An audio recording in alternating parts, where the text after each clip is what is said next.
Hey guys, hope you doing good. अपनी theory of equations की series continue हो रही है। आज बात करेंगे प्रीवियस ईयर जी एडवांस और जी मेन से जो आ चुकी है प्रॉब्लम्स उनके बारे में। तो फर्स्ट प्रॉब्लम स्टार्ट करते हैं जी एडवांस 2009 की। The smallest value of k for which both roots of quadratic equation x square minus 8kx plus 16 k square minus k plus 1 are distinct and have values at least 4। तो actually क्या बोल रहा है कि हमारे जो भी क्वाड्रेटिक इक्वेशन है उसके रूट्स या तो 4 है या तो 4 से बड़े हैं और दोनों रूट्स डिस्टिंक्ट है, मतलब पैराबोला टच करके नहीं निकलेगा, ऐसा कुछ केस नहीं है। तो ये कुछ प्रोफाइल नंबर 1 है जो हमने थ्योरी ऑफ इक्वेशंस में प्रीवियस वीडियोस में प्रोफाइल नंबर 1 पढ़ी थी, उसी का कुछ सीन है, राइट। तो पहले डालते हैं क्या बोल रहा है। ये बोल रहा है 4 और 4 से या तो दोनों बड़े रूट्स हैं या तो एटलीस्ट एक रूट 4 है और दूसरा रूट 4 से बड़ा होगा, क्योंकि यहाँ पे क्या बोल रहा है डिस्टिंक्ट रूट्स। तो इसका मतलब दो केसेस यहाँ पे बन सकते हैं। एक केस तो ऐसा भी हो सकता है कि एक रूट 4 पे आ जाए और एक रूट 4 से बड़ा आ जाए, और दूसरा केस ऐसा हो सकता है कि दोनों ही रूट 4 से बड़े आ जाए। वो उस वाले केस में कुछ पैराबोला इस टाइप का बनेगा, ठीक है। अच्छा, अब यहाँ पे हमें पता है जब भी रूट किसी के नंबर से बड़ा होता था उसमें 3 चीज़ें सेटिस्फाई होती थी। थ्योरी ऑफ इक्वेशंस में हमने ऑलरेडी पढ़ चुके हैं, जो कि प्रोफाइल नंबर 1 था। उसमें क्या होता था, यहाँ पे देखते हैं यहाँ पे क्या सिनेरियो होगा।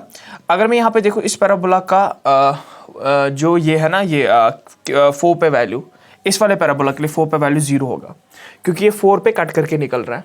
लेकिन इस वाले पैराबोला के लिए 4 पे वैल्यू पॉजिटिव होगा, क्योंकि अगर मैं ऊपर इसको ले इस पैराबोला को यहाँ पे देखूँ तो इस पैराबोला के लिए 4 पे वैल्यू पॉजिटिव है। तो दो चीज़ें हो जाएगी।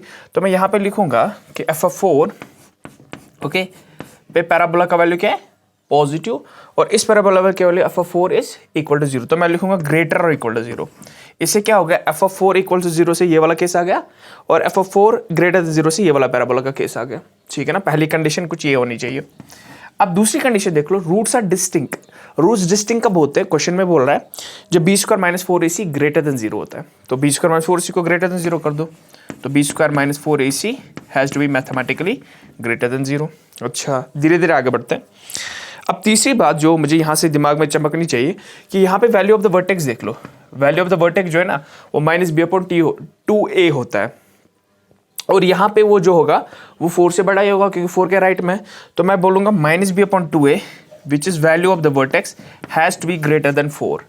यहाँ तक तो बात समझ आई होगी। अच्छा, अब मैं इन तीनों कंडीशंस को सेटिस्फाई करूँगा और वहाँ से इंटरसेक्शन लूँगा। इंटरसेक्शन मुझे लेना है क्यों, क्योंकि हमने प्रोफाइल नंबर 1 में ऑलरेडी पढ़ चुके हैं। If you are not familiar about it you should go there. अच्छा, अब पहला केस f(4) है, तो f(4) इज ग्रेटर और इक्वल टू 0। अच्छा, अब यहाँ पे डालते हैं f(4) मतलब सीधे 4 डालो, तो यहाँ पे 4 का स्क्वायर तो कितना होता है वो 16 माइनस यहाँ पे 4 डालोगे तो बनेगा -32 के के प्लस 16 और बनेगा अंदर ऐसे ही रहेगा k² - k + 1। इसने क्या होना है, ग्रेटर और इक्वल टू 0, राइट। अच्छा, धीरे जाते हैं। यहाँ से 16 कॉमन, यहाँ से 16 कॉमन, यहाँ से 16 कॉमन बाहर फेंका तो 16 निकला यहाँ पे, अंदर ही अंदर बचा इसमें 1 माइनस इसमें 2 k प्लस इसको खोला k² - k + 1 has to be greater और इक्वल टू 0। यहाँ तक तो कोई गड़बड़ नहीं होगी। अच्छा, अब ये 16 इनइक्वालिटी में डिवाइड करने से कोई फर्क नहीं पड़ेगी, क्योंकि इट्स अ पॉजिटिव नंबर, तो मैं इसको सीधे गायब भी कर सकता हूँ। तो गायब कर दिया। यहाँ पे क्या बचा, k² - 3k + 2। तो देख लो लेफ्ट साइड से k² - 3k + 2 has to be greater और इक्वल टू 0। अच्छा, तो ऐसा कुछ होना चाहिए। और आगे बढ़ते हैं, इसके फैक्टर्स निकालते हैं। लेफ्ट साइड के फैक्टर्स बच्चे को पता होने चाहिए। k - 2 × k - 1, तो इसने क्या होना पड़ेगा, ग्रेटर और इक्वल टू 0। अच्छा, अब ये एक अपवर्ड पैराबोला है। इस अपवर्ड पैराबोला के जो k का कोएफिशिएंट है वो पॉजिटिव है, और मुझे वो वाला रीजन चाहिए जहाँ पे पैराबोला पॉजिटिव होगा। चलो डालते हैं, स्केच करते हैं इसको। तो कुछ ऐसे, एक रूट इसका 1 है, यहाँ पे होगा, एक रूट 2 है तो यहाँ पे होगा। पैराबोला अपवर्ड है, ये होगा, राइट। अब मुझे पैराबोला का वो वाला रीजन चाहिए जहाँ पे पैराबोला पॉजिटिव है, ग्रेटर देन 0। तो मतलब ये वाला रीजन देख लो, ये है, और यहाँ से ये वाला है, राइट। तो यहाँ से तो -∞ से 1 यूनियन 2 से इन्फिनाइट। तो मैं बोलूँगा k बिलोंग्स फ्रॉम -∞ से लेके 1 फिर यूनियन 2 से लेके इन्फिनाइट तक। यहाँ तक बात समझ आनी चाहिए। तो यहाँ से हमें k का वैल्यू ये आ गया। अच्छा, लेकिन 1 पे मैं इंक्लूड करूँगा, मैंने यहाँ पे एक्सक्लूड कर दिया, एक्चुअली में इंक्लूड करना है। क्यों, क्योंकि यहाँ पे इक्वालिटी का साइन है, तो 1 को भी इंक्लूड करना पड़ेगा और 2 को भी इंक्लूड करना पड़ेगा। तो 1 और 2 को इंक्लूड कर दिया यहाँ पे, क्लोज ब्रैकेट डाल दिया, राइट। अच्छा, धीरे धीरे आगे बढ़ते हैं। अब दूसरा केस लेंगे जब बी स्क्वायर माइनस 4ac को ग्रेटर देन 0 होना पड़ेगा, क्योंकि वहां पे डिस्टिंक्ट रूट्स आते हैं। इसको रब करते हैं। अच्छा, तो बी स्क्वायर माइनस 4ac को ग्रेटर देन 0 लेना पड़ेगा हमें। अच्छा, डालते हैं। तो बी स्क्वायर माइनस 4ac को बोलेंगे यार तू 0 से बड़ा हो जा। बी स्क्वायर मतलब 8k का होल स्क्वायर विच इज 64 का square, 64k square, sorry, right. Minus 4, a तो यहाँ पे 1 है और c ये पूरा है, 16 into k square plus minus k plus 1 has to be greater than 0। अच्छा, और आगे बढ़ते हैं धीरे धीरे। अच्छा, अब देखो यहाँ पे ये जो 64 है ना, एक्चुअली में कॉमन निकाल सकते हैं यहाँ पे, तो 64 कॉमन। अच्छा, तो अंदर ही अंदर बचा के स्क्वायर, यहाँ से भी 64 निकाला क्योंकि 4 16 और 64 होता है, तो -1 बचेगा। माइनस डिस्ट्रीब्यूट किया था माइनस के स्क्वायर, माइनस के into sorry minus into minus k plus के, और फिर से माइनस डिस्ट्रीब्यूट किया तो -1, इसने ग्रेटर देन 0 होना है। अच्छा, 64 को फिर से हटाया क्योंकि इनइक्वालिटी को डिवाइड पॉजिटिव नंबर से डिवाइड करने पे कोई फर्क नहीं पड़ेगी, हटाया, गायब भी हो गया। दुनिया में क्या बचा, के का स्क्वायर हट रहा है, तो यहाँ से बच रहा है के माइनस 1 इज ग्रेटर देन 0 और के इज ग्रेटर देन 1। जिस दिन -1 को वहाँ लिया तो ऐसे बनेगा, तो यहाँ से के का दूसरा वैल्यू हमें चमक गया कि के इज ग्रेटर देन 1, राइट। अच्छा, तो तीसरी चीज़ निकालते हैं, तीसरी बात निकालते हैं, -b/2a करके। अब जो तीसरी चीज़ है वो है -b/2a, -b/2a which is the value of the vertex has to be greater than 4। अच्छा, -b मतलब -8k which is positive 8k, सोच लो, अपॉन 2a, a तो 1 ही है तो 2 इज ग्रेटर देन 4। यहाँ पे काट सकते हैं 2 1 और 2 4 और, तो 4k इज ग्रेटर देन 4, तो k इज ग्रेटर देन 1।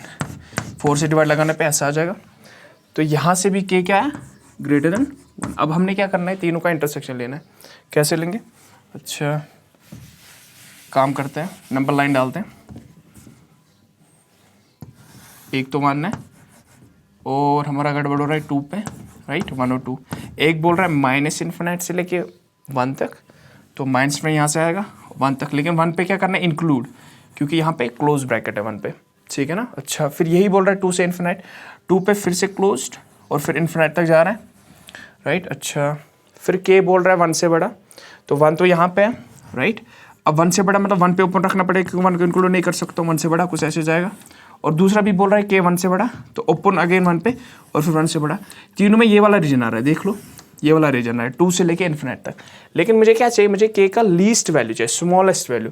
सो अगर इसका रीजन 2 से इन्फिनाइट तक आ रहा है तो इसका सबसे स्मॉलेस्ट वैल्यू क्या होगा, 2 से लेके इन्फिनाइट तक, तो सबसे स्मॉलेस्ट वैल्यू क्या होगा, 2। तो आंसर क्या आएगा मेरा, तो 2 का जो लीस्ट वैल्यू होगा that will be mathematically 2। Okay, let's move to the next problem.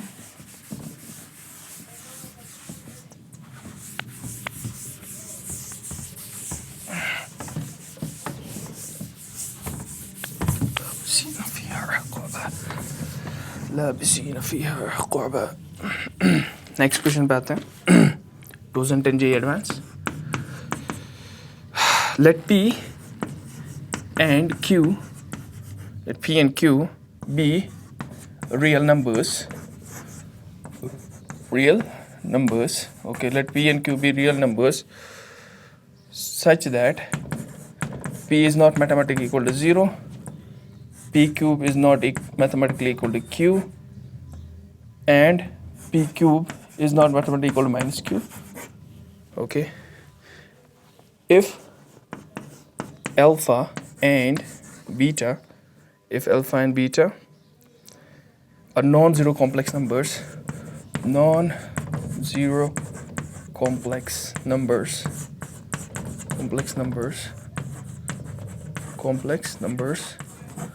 alpha and beta are non-zero complex numbers satisfying alpha plus beta equals minus P, and alpha cube plus beta cube is equal to Q, then quadratic equation having roots alpha upon beta, then quadratic equation having roots alpha upon beta, बड़ा question है, alpha upon beta and beta upon alpha is.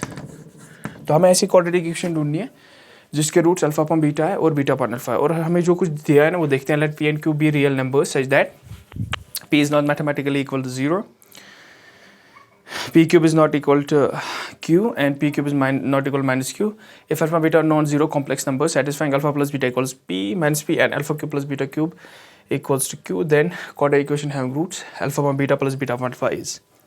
तो पहली बात मैं क्या करूँगा, पहले मैं इस स्टेटमेंट को उठाऊंगा alpha cube plus beta cube को ये तो दिया है मुझे वहाँ से, तो मैं इसी चीज़ को उठाऊंगा, ये alpha cube plus beta cube, और ये किसके के बराबर दे इसने भी दिया है क्यू के बराबर। अच्छा यहीं से स्टार्ट करते हैं। अब alpha cube plus beta cube से मैं कुछ यूटिलाइजेशन कर सकता हूँ अल्फा प्लस बीटा की, मतलब अल्फा प्लस बीटा यहाँ पे इन्वॉल्व करा सकता हूँ। कैसे, मैं अल्फा प्लस बीटा क्यूब को लिख सकता हूँ alpha plus beta whole cube minus 3 alpha into beta into alpha plus beta, और यहाँ से किसके बराबर है, क्यू के बराबर। जो मैंने एक्चुअली लेफ्ट हैंड साइड में लिखा है ये actually alpha cube plus beta cube ही लिखा है, क्योंकि जिस दिन मैं इसको खोलूंगा अल्फा प्लस बीटा के होल क्यूब के बन जाएगा alpha cube plus beta cube plus 3 alpha square beta plus 3 alpha beta square. यहाँ से एक 3 अल्फा बीटा स्क्वायर आ जाएगा और 3 अल्फा स्क्वायर बीटा आ जाएगा, वो इस 3 अल्फा स्क्वायर बीटा और 3 अल्फा बीटा स्क्वायर से कैंसिल हो जाएगा। तो यहाँ पे खुद में खाली बचेगा alpha cube plus beta cube. अब ऐसा क्यों लिखा मैंने, बिकॉज मुझे अल्फा प्लस बीटा पड़ा है वहाँ पे, अल्फा प्लस बीटा किसके बराबर है, माइनस पी के, इसलिए मैं ये कर रहा हूँ। तो ये माइनस पी का क्यूब बनेगा, राइट। अच्छा धीरे धीरे आगे बढ़ते हैं। ये माइनस 3 अल्फा बीटा है और अल्फा प्लस बीटा भी माइनस पी के बराबर था, तो यहाँ पे भी अल्फा प्लस बीटा के बदले माइनस पी डाल दिया, and this has to be mathematically equal to q. धीरे धीरे आगे बढ़ते हैं। अब मैं एक्चुअली यहाँ पे अल्फा इंटू बीटा का वैल्यू निकालूंगा, क्यों कर रहा हूँ वो अभी समझ आएगा, क्योंकि मुझे अल्फा इंटू बीटा यूटिलाइज करना है लेटर ऑन। तो पहले पी क्यूब को वहाँ लिया, माइनस पी क्यूब ही है, वहाँ गया तो प्लस पी क्यूब बनेगा, तो ये बन जाएगा कुछ बन जाएगा minus 3 alpha beta minus plus minus 3 और माइनस पी हो जाएगा प्लस 3, तो माइनस लिखने की जरूरत नहीं है, यहाँ पे p इज इक्वल टू ये Q plus Q P Q बनेगा, राइट साइड में। तब तक मैं अल्फा इंटू बीटा के लिए जिस दिन सेटिस्फाई कराऊंगा, सॉल्व कराऊंगा, उस दिन क्या हो जाएगा ना, यहाँ पे अल्फा इंटू बीटा हो जाएगा और यहाँ पे है Q plus P cube upon 3p, right.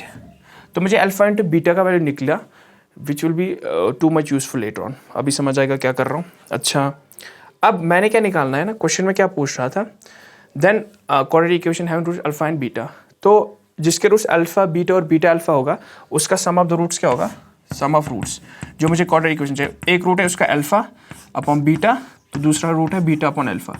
अब उसी क्वाड्रेटिक इक्वेशन के सम ऑफ द रूट्स निकाल रहा हूँ, जिसका एक root 1 upon alpha upon beta है और दूसरा रूट बीटा अपॉन अल्फा है, तो सीधे रूट्स को सम कर दो। यहाँ से बच्चे को समझ आना चाहिए, थोड़ा मैनिपुलेट करूँगा तो आएगा अल्फा स्क्वायर ऊपर बीटा स्क्वायर नीचे अल्फा बीटा, तो alpha square plus beta square upon alpha into beta. अच्छा यहाँ तो कोई गड़बड़ नहीं होनी चाहिए। अब आगे बढ़ते हैं, धीरे धीरे आगे बढ़ते हैं। फिर से हमें ये आदत डालनी है, alpha square plus beta square को लिखने का तरीका क्या होता है, जब मुझे अल्फा प्लस बीटा यूटिलाइज करना होता है तो उसको लिख सकते हैं alpha plus beta whole square minus 2 alpha beta. तो इस ऊपर वाले की चीज़ को लिख सकते हैं alpha plus beta whole square minus 2 alpha beta, और नीचे अल्फा इंटू बीटा पड़ा है, राइट। यहाँ तक कोई डाउट नहीं होना चाहिए। अच्छा फिर से अल्फा प्लस बीटा यूटिलाइज कर सकता हूँ, किसके बराबर है, माइनस पी के, तो बन जाएगा माइनस पी का square which is P square, तो यहाँ पे पी डालेंगे minus P which is P square, right.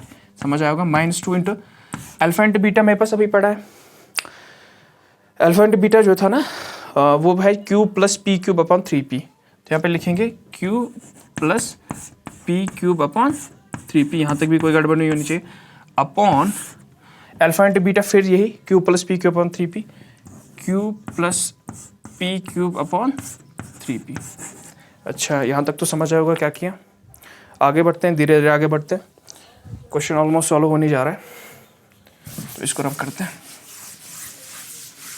अच्छा अब ये जो है ना, इसको क्रॉस मल्टीप्लाई कर दो तो यहाँ से आ जाएगा 3p क्यूब ऊपर minus 2q minus 2p cube लिखता हूँ, तो बच रहा है 3p cube minus 2q minus 2p cube, right.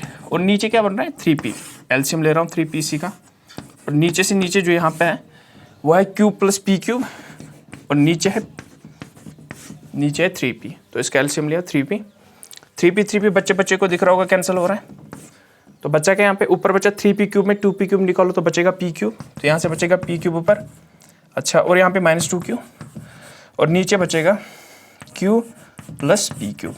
अब ये जो है ना मेरा सम ऑफ द रूट्स हो गया। सम ऑफ द रूट्स मुझे ये निकला, इतनी मेहनत करने के बाद सम ऑफ द रूट्स ये है। अब लेकिन इसी क्वाड्रेटिक का जो प्रोडक्ट ऑफ रूट्स है ना, जिसके एक रूट है अल्फा अपॉन बीटा, दूसरा बीटा अपॉन अल्फा। एक्चुअली मैंने क्वेश्चन भी रब कर दिया, एक इसका रूट था अल्फा अपॉन बीटा और दूसरा था बीटा अपॉन अल्फा। तो उसका प्रोडक्ट ऑफ द रूट्स क्या हो जाएगा, POR। एक रूट अल्फा अपॉन बीटा तो दूसरा हो जाएगा बीटा अपॉन अल्फा। तो प्रोडक्ट करके देख लो 1 आएगा। मतलब उस क्वाड्रेटिक इक्वेशन के लिए जो प्रोडक्ट ऑफ द रूट्स है that is mathematically equal to 1, right. अच्छा, क्वेश्चन हो गया। चलो अब क्या करेंगे, अब मुझे वो क्वाड्रेटिक इक्वेशन चाहिए। तो मुझे पता है अगर वो क्वाड्रेटिक इक्वेशन चाहिए तो कैसे निकालता हूँ मैं, एक्स स्क्वायर के कोएफिशिएंट को पहले 1 कर दूंगा, तो लिखा एक्स स्क्वायर। फिर ये जो होगा, ये जो सम ऑफ द रूट्स होता है, ये एक्स का कोएफिशिएंट आता है लेकिन नेगेटिव साइन के साथ। तो नेगेटिव ये पूरा P cube -2q upon cube plus P cube, और ये एक्स का कोएफिशिएंट आएगा लेकिन नेगेटिव साइन के साथ। ये समझ आना चाहिए, जो भी सम ऑफ द रूट्स होता है वो होता है एक्स का कोएफिशिएंट, प्रोवाइडेड एक्स स्क्वायर का कोएफिशिएंट मैंने क्या कर दिया पहले 1, वो तो कर रखा है पहले 1। अच्छा, फिर जो कांस्टेंट है यहाँ पे वो प्रोडक्ट ऑफ द रूट्स आएगा सीधे, तो product of roots is +1 equals to 0। तो मुझे ये क्वाड्रेटिक इक्वेशन मिल गई। तो this is how we do the JEE advance problem 2010। Okay, next पे आते हैं।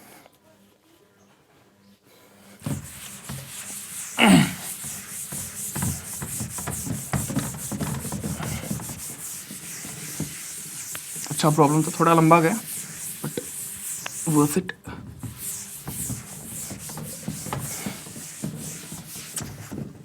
नेक्स्ट पे आते हैं।